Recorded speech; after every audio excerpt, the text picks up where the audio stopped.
I used to love driving at night. Something about the way the world empties out after sundown always comforted me. Fewer people, fewer distractions. Just me, the road, and the music. But now, I haven't driven after dark in over a year. Not since that night. It happened on a back road just outside of Elk City, Oklahoma. If you know the place, you know how empty it gets out there. Miles and miles of nothing but old barns, power poles, and moonlit cornfields that rustle like they're whispering secrets. That night I had just left my cousin's house. We'd had dinner, some drinks, and too much conversation about things I didn't really want to think about. Death, loneliness, and whether we ever really know anyone. The clock said 12:38 a.m. when I pulled out of his long dirt driveway. My GPS was on mute, but I knew the way home. I've driven that stretch 100 times. That drive, it should have taken 40 minutes. But something changed that night. Something slipped in through the cracks of reality. And I think I let it in. The first thing I noticed was the fog. It wasn't there when I left the driveway. The night had been clear, starry even, but about 10 minutes down the road, it rolled in like a wave, thick and low to the ground, the kind that clings to your headlights and makes the world feel smaller than it should. I slowed down, dropped to maybe 25, 30 mph. That's when I saw them. Two figures standing on the shoulder just beyond the reach of my high beams. At first I thought they were teenagers. Maybe they'd run out of gas or had a fight with someone and were walking home.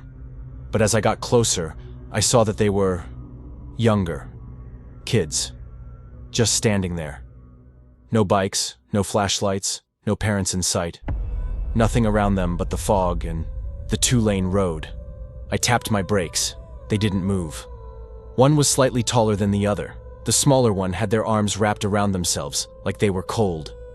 Neither of them was facing the road. They just stood, side by side, staring into the cornfield. I remember glancing at the clock again. 12:47 a.m. Something in me said, keep driving, just keep going. But then the taller one turned and looked right at me. I don't know what made me pull over. Maybe it was instinct. Maybe it was guilt. The idea of leaving two kids alone in the middle of nowhere just didn't sit right. I pulled onto the shoulder a few feet ahead of them and rolled down the passenger window. They didn't move, didn't speak. Hey, I called out. You two okay? You need help? No answer. The taller one, a boy, I think, started walking toward the car. Slow. Calm. Like he wasn't in a rush. Like he knew I'd wait. Something about the way he moved unsettled me. His arms stayed stiff at his sides. His head was tilted just a little too far forward. And as he got closer, I noticed his clothes looked off, like they didn't fit quite right. Too big in some places, too small in others. His shoes were mismatched. One black sneaker, one brown boot. The smaller one, a girl maybe, followed behind. They reached the car and stood outside the open window. For a second, none of us said anything. Then the boy leaned in. Can you give us a ride? He asked. His voice was flat, monotone, no fear, no emotion. Where are your parents? I asked. He didn't blink, didn't even twitch. They'll find us at the motel. I felt my throat tighten. What motel? He looked past me, toward Z. The fog, the one up the road. There's nothing up the road, I said. I just came from that way. He nodded slowly. They'll be there. Now here's where I should have driven away. Everything in me, every instinct, every warning bell was screaming that this was wrong. The way they stood, the way they spoke, the way the air felt like it dropped 10 degrees when they approached. But then the girl stepped forward. Her voice was softer than the boy's, but just as flat. Please, she said. It's cold, and she looked right at me. That's when I saw their eyes, pitch black, not dark brown, not dilated pupils, black, no whites, no irises, just two pools of bottomless darkness staring back at me. I froze. A part of my brain tried to rationalize it. Maybe they had some medical condition. Maybe it was a trick of the light. Maybe I was imagining it. But I wasn't. I could see my own reflection in those eyes. Tiny. Trapped. "Are you gonna let us in?" the boy asked. I didn't answer. I didn't have to. My hand moved on its own. I unlocked the doors. They got in. The boy slid into the front passenger seat. The girl climbed into the back. Neither of them looked at me as I pulled back onto the road. We drove in silence for a long time. The fog got thicker. My headlights barely reached 10 feet ahead. It felt like we were drifting through a cloud, suspended in nothing. No landmarks, no sounds. Just the soft hum of the engine and the occasional breath from the back seat. I glanced at the boy. He was staring straight ahead, hands folded in his lap. He didn't blink, not once. "What's your name?" I asked. He didn't answer. I checked the rearview mirror. The girl was watching me. Her face was pale, almost gray. "What about you?" I tried again. "What's your name?" She smiled, but it wasn't a child's smile. It was too calm, too knowing. "You shouldn't have let us in," she whispered. My stomach dropped. I slammed on the brakes. The car skidded, tires screeching on the wet road. We came to a stop sideways, half in the lane, half on the shoulder. I turned to the boy. "Get out," I said. He didn't move. "Get out of my car." He turned to look at me, and this time he smiled. It wasn't wide or forced, just a slow curl of the lips, a quiet acknowledgement. "You invited us," he said. "You said yes." The air changed. It got heavier, like the pressure dropped inside the car. I couldn't breathe. My chest tightened, heart pounding. I tried to open the door. My hand wouldn't move. The girl leaned forward from the back seat. "We can smell your fear," she said. "It's sweet." Then, the radio came on. I hadn't touched it. I hadn't even turned it on since I left the house. It crackled with static for a few seconds. Then a voice broke through. Not a DJ, not music, just a whisper. Low, guttural, repeating the same words over and over. "Let them in, let them in, let them in." I reached for the knob, tried to shut it off. The dial snapped off in my hand. The whispering got louder. Then the lights cut out. The dash went dark, headlights off, engine still running, but everything else, dead. Looked around. We were surrounded by cornfields. No houses, no lights, no help. And then the boy leaned in so close I could feel his breath on my neck. "You're ours now." I don't remember pulling the door handle. I don't even remember moving. 1 second I was trapped in the driver's seat with the air crushed around me like a vice. The next I was stumbling onto the cold pavement, knees buckling, hands scraping. Gravel as I scrambled away from the car. The fog swallowed everything. It was thicker now. Alive somehow. Twisting in tendrils, crawling across the road like fingers. I couldn't even see the front of my car. Just the red glow of my taillights, blurred and pulsing like warning beacons. I turned around to look at the kids, but the car was empty. The passenger door still hung open. Nobody inside. No one standing on the road. Just fog and silence. Then I heard it tap, tap, tap. It was faint, like fingernails against glass. I spun around. There was nothing there. The sound came again. Louder this time. From behind me. Tap, tap, tap. I turned toward the car. The windshield was fogged up from the inside, but right in the middle, I could see it. A handprint. Small. Child-sized. Pressed flat against the glass, leaving a trail as it slowly slid downward. My chest seized. I backed up. Another handprint appeared on the rear window. Then another. Then two more. Too many. Way too many. The car started shaking. Not violently, just enough to notice. Like something was crawling inside it. Shifting. Breathing. The whispers came back from everywhere. "Let us in, let us in, let us in." No, not this time. I ran. I didn't care where I was going. Just away, off the road, through the field, into the dark, cold corn. The stalks towered over me, brittle and bone dry. They scraped against my arms, my face, as I shoved through them, ignoring the cuts, the sting, the way the ground sucked at my boots like mud. I didn't look back. Couldn't. I knew if I looked, I'd see them, or worse, I wouldn't see them at all, and they'd be closer than I thought. I kept running until the whispers faded, until the fog behind me thinned, until I stumbled into a clearing. That's when I saw it. A building. Old. Rusted. Leaning sideways like it had given up long ago. An abandoned gas station. The sign was cracked down the middle, hanging by a thread. Half the letters were missing. The remaining ones spelled out something that looked almost like help. I didn't stop to read it. I ran to the door. It opened. Inside was dark. Not pitch black. Moonlight leaked in through broken windows, but dim enough that the shadows moved on their own. It smelled like rot. Like something had died in there and no one had cared enough to clean it up. I found an old counter and ducked behind it, heart hammering so loud I thought it might give me away, and then silence. No whispers, no footsteps, just the wind against the broken glass. I waited. Minutes passed, maybe more. Eventually, I peeked over the edge. Still alone. I exhaled for the first time in what felt like hours. Maybe I lost them. Maybe they weren't real to begin with. Just a hallucination.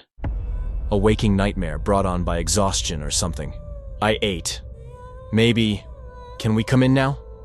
The voice was right behind me. I turned so fast I hit my head on the counter. No one there. Just empty shelves. Dust. A cracked mirror. Stared at my reflection and froze.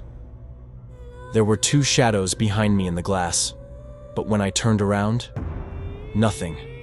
When I looked back, they were closer. I screamed, bolted out of the store, through the side door, and into the night. The fog had returned, thicker than ever. I couldn't see more than 5 feet in any direction. And then I heard something new, a soft, wet sound. Shuffle, drag, shuffle, drag. Like bare feet dragging through wet grass. It was coming from all around me, multiple directions. Dozens of footsteps, closing in. I spun in circles, trying to find a way out. That's when the corn started moving. Not from the wind, from something walking through it. I turned and ran again. No idea where I was going. Just forward. Always forward. Eventually, the fog began to thin again. The ground firmed beneath my feet. And then I saw it. A house, run down. Weathered, but standing. A porch light flickered above the door. A mailbox at the edge of the gravel drive said Walters in rusted letters.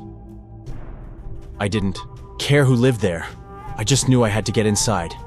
I sprinted up the steps and banged on the door. "Please," I shouted. "Let me in. They're coming." No answer. I kept pounding. The porch light blinked off, then back on, then off again. The door creaked open, not from anyone pulling it. It just opened, and inside, only darkness. I should have walked away. Something in my bones told me not to cross that threshold, told me the house was wrong. But the fog was curling up the porch steps like smoke, and I could hear them again. The dragging feet. The whispers. The soft, eerie hum of children's voices singing a lullaby I didn't recognize. I stepped inside. The door slammed shut behind me. The sudden silence was deafening. No wind, no insects, no sound at all. Just the oppressive hush of an old house that hadn't known life in a long, long time. The air was thick and warm, suffocating, like the inside of a sealed attic. I took a few cautious steps forward. The floorboards groaned beneath my weight, each one sounding like a cry for help. My eyes adjusted to the dim light. The living room was empty, furniture covered in sheets, dust hanging in the air like snowfall. On the wall, family portraits, at least I think they were. The faces were faded, the eyes scratched out. I turned into the hallway, and that's when I saw the first door, slightly ajar. A faint flicker of candlelight glowed from within. I reached out, heart pounding, and pushed it open. Inside was a child's room, old-fashioned, like something from the 50s. Wooden toys, a dollhouse, wallpaper peeling in long strips, and in the middle of the room, a crib, empty. Above it, written in what looked like red crayon, "Let us in." I backed away, shut the door, turned to leave, and found the hallway had changed. It stretched, longer than before. Too long. With new doors on either side that hadn't been there moments ago, each one marked with something carved into the wood. No going back. You said yes. They're in your blood now. I was breathing hard. Too hard. My vision pulsed at the edges. I ran, turned a corner, into a kitchen that shouldn't have existed. And there, at the table, were the kids, sitting perfectly still, hands folded, smiling. The boy raised one hand. In it, he held my car keys. "You dropped these," he said. His voice echoed strangely, as if it came from everywhere at once. I backed away, but the kitchen stretched too. No matter how many steps I took, the kids remained the same distance. The girl tilted her head. "We told you not to let us in," she said. "But you did," the boy added. "You gave permission." "No," I whispered. "I never said—" "You unlocked the door." The room pulsed. The walls breathed. And suddenly I wasn't in the kitchen anymore. I was back in the car, driving, fog outside, kids in the seats beside me. But now they were older, teenagers, their features sharper, more defined, still expressionless, still staring, still black-eyed. The road stretched on forever.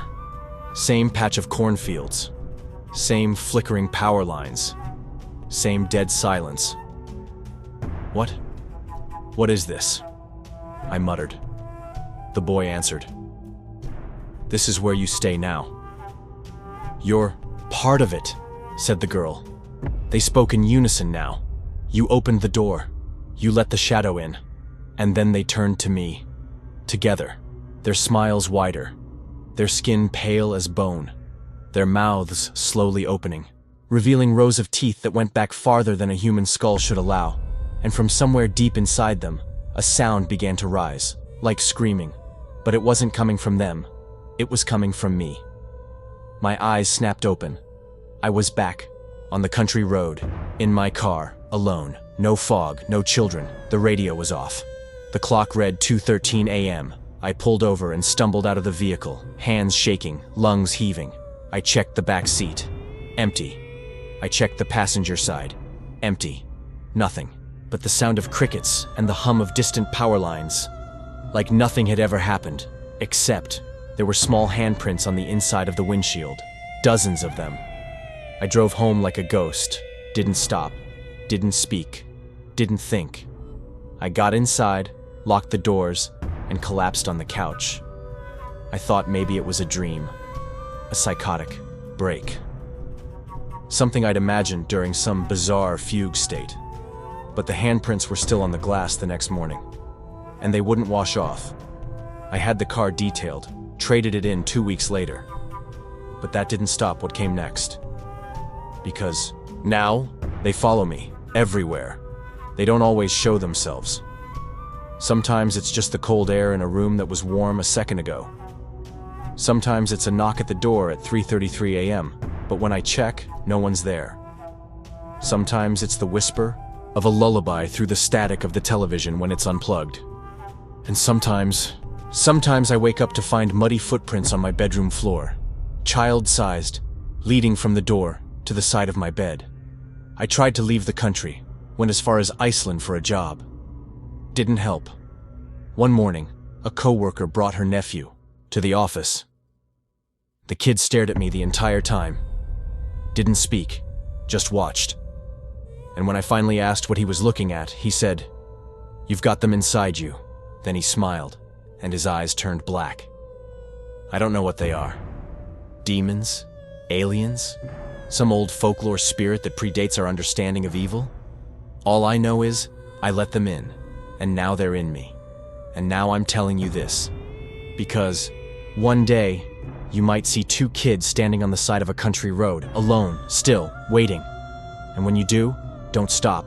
Don't look at them. And whatever you do, don't let them in.